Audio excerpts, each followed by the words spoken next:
Hearing a lot about the East Coast and the gas shortage. When they said this, I was pretty sure what was going to happen. I've seen people who have gone out and done this before, just to mention that there may be a little delay in the gas supply.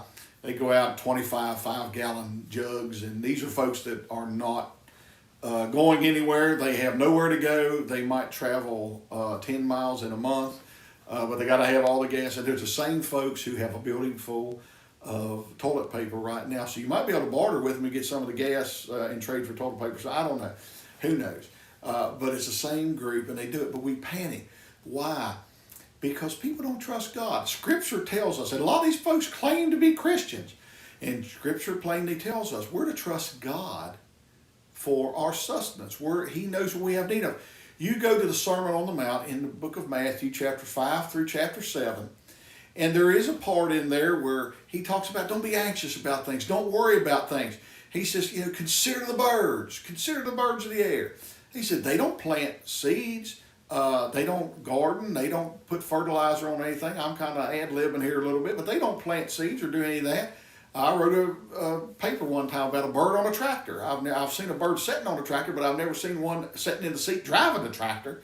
Never seen one at the feed store getting fertilizer and feed and seed and all that and then planting it. No, but yet they eat, and birds eat a lot. And some birds actually eat, if I understand correctly, between half to 6 times their body weight in a day. Now that's a lot of food. Why? Because flight needs a lot of energy, to sustain flight. But yet birds are not worried. Doesn't matter if a bird is in the United States. Doesn't matter if he's in Russia. Doesn't matter if he's in China. Doesn't matter. The bird's going to eat. Why? Because he trusts God. And God has supplied for the bird. There's worms, there's seed, there's all sorts of stuff that birds eat. I've never seen a bird starve to death. Maybe they do, but I've never seen one. Jesus says, consider the birds, consider the birds. They don't do these things, but yet we're worried about something that really we should place in God's hands. And we see people getting all upset, fighting, just doing things that really shouldn't be. So I pray today that the next time you get all upset, you get so worried, turn to Scripture. Let's really put our trust in God, because who do we really trust in? Some folks, it appears, they trust in the Colonial Pipeline. Well, the Colonial Pipeline's down for the next few days, it appears.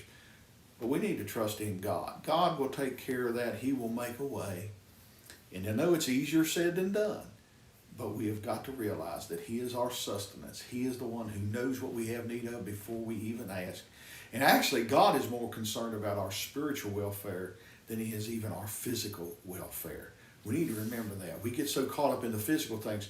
You go to the Lord's Prayer, He only mentions about our daily bread once, and that's actually even about the daily bread of Christ in many ways. So pray today that we would quit this worrying, quit panicking, and just rely upon God. Pray today God would bless and keep.